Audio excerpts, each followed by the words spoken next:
Hello and thank you so much for clicking and for watching this video. Apologies for the delay in this upload. I've had another video to edit and I've had other things that I've had to tend to over this weekend. Great day of football yesterday, some really good games. Thought Cheltenham were brilliant against Manchester City. That was the game of the day for me. That was the one that I was really looking forward to watching. Looking forward to watching Sheffield Wednesday and Everton tonight, and of course that huge game between Manchester United and Liverpool in the FA Cup at Old Trafford kicks off at 5 o'clock, and I'll be doing a reaction video to that as well. Of course, why wouldn't I? It's the biggest game of the weekend. But here and now, I need to talk about the game that I watched last night. It finished Aston Villa 2, Newcastle 0, and that shouldn't really be a surprise. We can talk about the energy and the enthusiasm, the commitment of the Aston Villa team. We can talk about Dean Smith. We can talk about the quality on show at Aston Villa at the moment. We can talk about how they probably should have got a point against Manchester City. Controversial first goal in the week. We can talk about all that stuff, and why shouldn't we?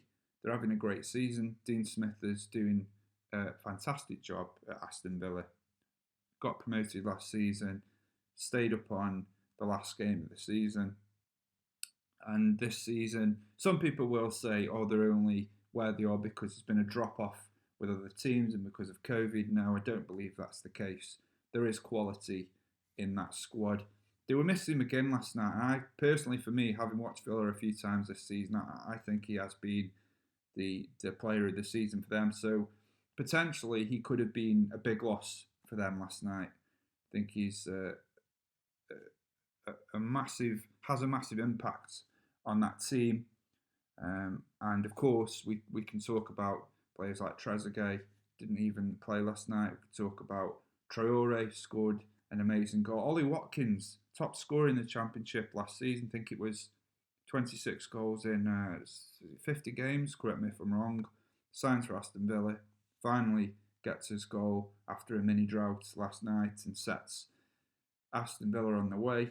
We could talk about Aston Villa in this video. We could spend all this time talking about Aston Villa, how it's positive, but I'm not going to do that because I think I've said all I need to say about Aston Villa there, really.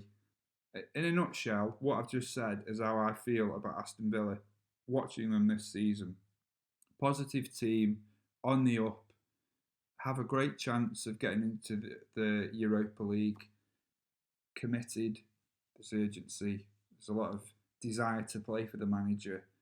So that's it. That's what I want to say about Aston Villa. On the other side, we've got Newcastle United. What has happened to this football club is sad, really. It's sad. And you know it's sad when a team that you don't even support isn't a banter club anymore. They're not a banter club. They're not in a race for European football. They're not in the hunt for the FA Cup, the League Cup, any of those things. Even though they've not won anything since the 50s, for as long as I could remember, they have been a competitive team. But over the last several years, that has slowly diminished. And it is sad. It's sad to see the decline of this team.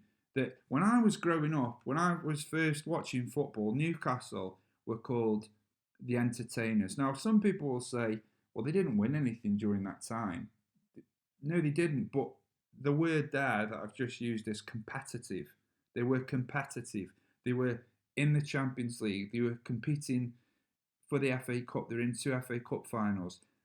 They lost those 2 finals. They came up against an immense Arsenal team that won the double that year.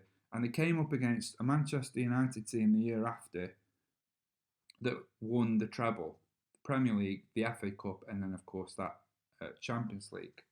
We'll never forget that.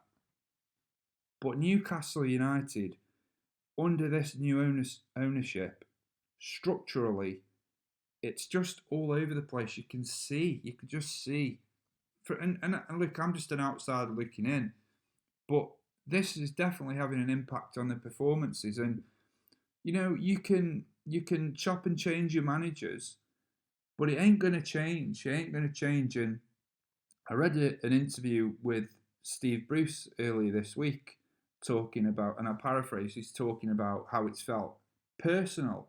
It's felt personal against him when he was appointed the job. Everyone there loved Benitez, but I tell you now, you might want Benitez, and Benitez, Champions League winner, two-time La Liga winner, UEFA Cup winner, Europa League winner. He Coppa Italia. Correct me if I'm wrong. I'm sure he won the Coppa Italia. Correct me if I'm wrong.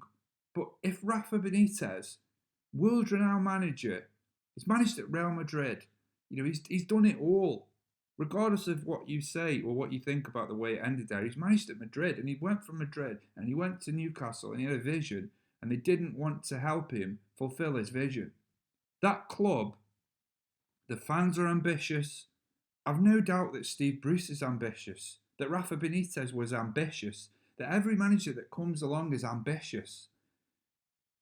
But it is an absolute shambles.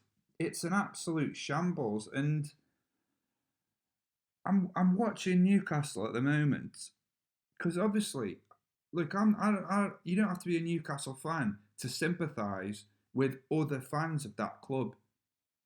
You don't have to be a Newcastle fan to feel sad, for those fans that spend their hard-earned money, that are committed to their club. They love their club. And you know what? The football might not be the best at the moment. And Steve Bruce, actually, I thought last night he actually put out quite an offensive team. He had, he started with Carroll. He had that. He had a desire to go and win the game. I think he has a desire to go and win every game. But Newcastle's the only ambition that Mike Ashley and the people above in the boardroom, whoever they are, all they want is Premier League football. That's it. They don't aspire for anything beyond finishing top 13. As long as we finish 13th, 14th, 15th, as long as we're generating money next year, because the Premier League is the biggest league in the world. So as long as we're there, we're generating, income. We know that the fans will always come, and it's the fans that suffer at the end of the day, because it's not just about trophies. Trophies are important. They're so important, but beyond the trophies, it's the club. You want to know that your club is in safe hands. You want to know that your club is ambitious. You want to know that your club is being run in the right way. You want to know that there's investments in the right players, and you want to know that your manager is being backed. And it's an absolute shambles. It's a joke. The way that Steve Bruce is treated as if he's the problem, and the people above get away with it. And Steve Bruce he's a nice guy. He's been in football for a long time. He's taken Hull. He took Hull to an FA Cup final. He's got teams going and playing, and he was unlucky because he was at Aston Villa and they lost in the playoff final. And so he's not this terrible manager that people think he is, and the negativity that seems to surround him at the moment. I'll fight Steve Bruce's corner, because I don't think it's all Steve Bruce's fault. Do I think he's been setting his teams up to play in a negative way as of late? Yeah, a little bit. But do I think the players have to take responsibility as well? Yeah, absolutely. They were shocking against Aston Villa. They were awful. I sat down to watch that game and I thought, you know what? Newcastle, Steve Bruce is getting a lot of abuse at the moment. It does feel personal, and I know what that's like to be following a club where it feels personal against the manager. We've been through it with Ollie, and Steve Bruce is going through it now. He's been going through it since he arrived at Newcastle. His points tally hasn't been that far off of Rafa Benitez, to be honest. And Benitez played defensively, but because he had that CV, I suppose people sort of backed him. People were like believed in him. They don't necessarily have the same belief in Steve Bruce. And personally, looking at him, I do think at the moment he looks a little bit lost. But those players have to step up. They were poor last night. There was no desire to go and get the ball, win the ball, get forward. He's played Andy Carroll, so they get forward, put the ball in. There was nothing. There was nothing. Villa were comfortable, and that is the worst thing you can say about a football match. When you're watching, when those Newcastle fans are watching their team, you can bet that they have been watching Villa and thinking Villa are just comfortable here. They give teams points. They give teams points. Newcastle are not competitive. They're not ambitious. They're a joke. They need something. They should they. What happened with that the new takeover? Well, something happened. Something happened, which meant that the takeover didn't happen. It didn't happen. So that hope was that yes, finally change. We might not be. We might get new owners. We might not win some trophies for a while. We might not win a trophy for a while. But you know what? At least it'll be a different direction. And they go in the same direction, Newcastle. And all they do, they're one of these teams that just makes up the numbers now. That's sad. That is sad. When a team is in the league and it's just to make up the numbers, just make up the numbers. You're just there. It's like getting the kid in the park when you're a kid and you need one more player. You need one more player. Oh, kid, do you want to come and play? Yeah, just stand over there. Just stand over there. You don't pass him the ball. You don't involve him in the game, but he's just sort of there. And that's Newcastle United. Watching that last night, those players need to take responsibility. They need to step up. Because that first goal, it made me angry. That first goal made me angry. Because it can happen. There's a deflection. It comes off Shaw. The ball's coming in. And why has the goalkeeper got his hands, his arms at his side? Why? Put your hands up. Just why? Who jumps like that? It's poor. The second goal it's a good finish, but it's poor defending. Throw yourself in front of the ball, do something. And this is why that's the first. Like I say, I've watched Newcastle a few times this season against Brentford. That if you thought Brentford was bad, and that was bad, and you think right, this is a League Cup quarter final. This is a massive opportunity. Semi-final on the horizon. Potential for a final. You never know. It's cup football. Anything can happen. It's knockout football. You only need one result to get Brentford. Very good team, Brentford, in the Championship. Don't get me wrong. Very good team. Very positive. Play on the front foot. Nothing. Those players, they were poor. Now, does that come from the manager? Or does it come from the players? Or is it a bit of both? But they were poor that day. And I watched them against Liverpool, and you shouldn't be celebrating it not scoring again, a 0-0, but a point against a good Liverpool team. A team that was starting to go on a little bit of a dip at that time, but still, it's Liverpool, good team, the champions, European Cup winners, league winners in the last couple of years. So they get a clean sheet. But the thing is, they attacked that game. They had opportunities to win that game. So you think, well, if Steve Bruce is responsible for these poor results, and these players are performing at this level, then whose fault is it? Because it's frustrating as a football fan when you see your team raise their game for specific games. Why can players raise their game for a game against Liverpool? Why can they raise their game to the point where they could have won it, where they were excellent on the night, where they were committed, they were hungry, they were fighting for the ball? They had a game plan. They stuck to it. Really good on that night. Why can you raise your game for that game, but you can't raise your game for the Brentford game? Is it a mental thing? I don't think it is. So it's not all on Steve Bruce. This, don't get me wrong. It's not. It's not that he shouldn't be criticised, because I think a lot of the performances lately have been negative. But I don't think it's just him. I think these players, whether they're not playing for him, whether they're just not good enough. But look, let's remove Steve Bruce and the players, and let's get back to the people above, the people at the top that run that football club. And it's a cycle. It's a cycle. Chop and change the manager, get a new manager, get rid of manager. Chop and change the manager, get rid of the manager. It's baffling. It's baffling that this is allowed to happen. But he has the keys to the city, Mike Ashley.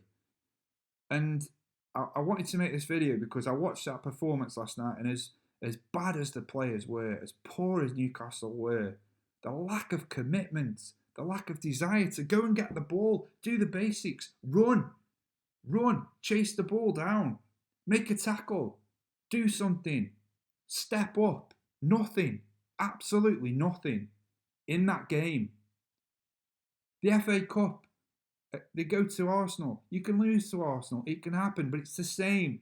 How they got to the point that they did in that game. How they got to the point in that game. Extra time. I do not know. Because they're poor. They're not committed.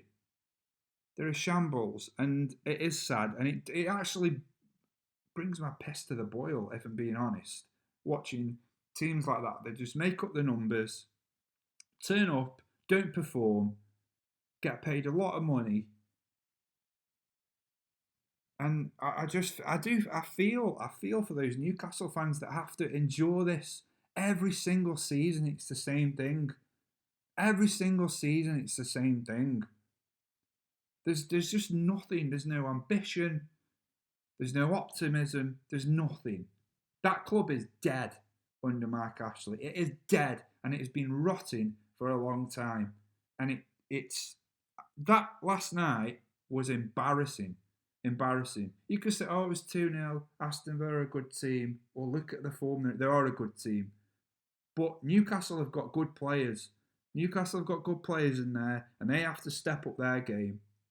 And sadly, I think the writing is on the wall for Steve Bruce. He won't be there for much longer. And it'll come across as a reflection of him.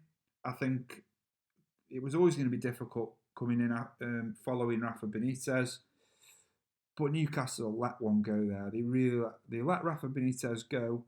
Steve Bruce in a difficult position. Everybody there loves Rafa, and he had a vision. He had ambition.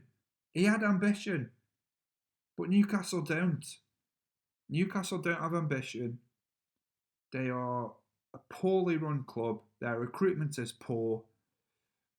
And that last night told me everything that I needed to know. If I didn't know it already about that football club, they're dead. That club is rotting. It's been rotting for a long time.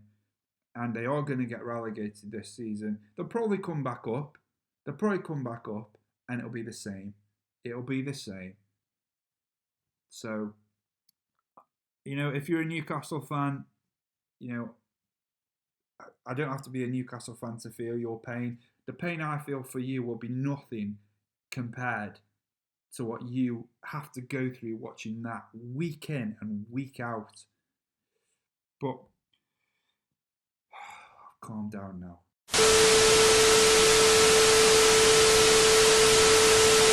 So it finished Aston Villa 2, Newcastle United 0.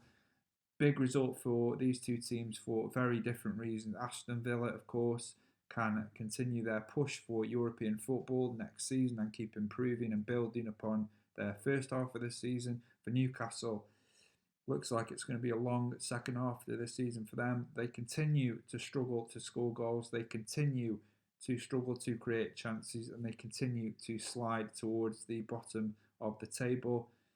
Once again, Aston Villa, great performance, great result from them for Newcastle. What can you say, really, that hasn't already been said? If you're a fan of either club, let me know what you think about your club right now, about the game last night, about what you think is going to happen in the second half of the season. And of course, leave any thoughts, comments, and feedback in the comment section. Subscribe if you haven't done so already, and of course, leave me a like because that's just really nice. And until next time, thank you so much for watching, and I will see you all soon.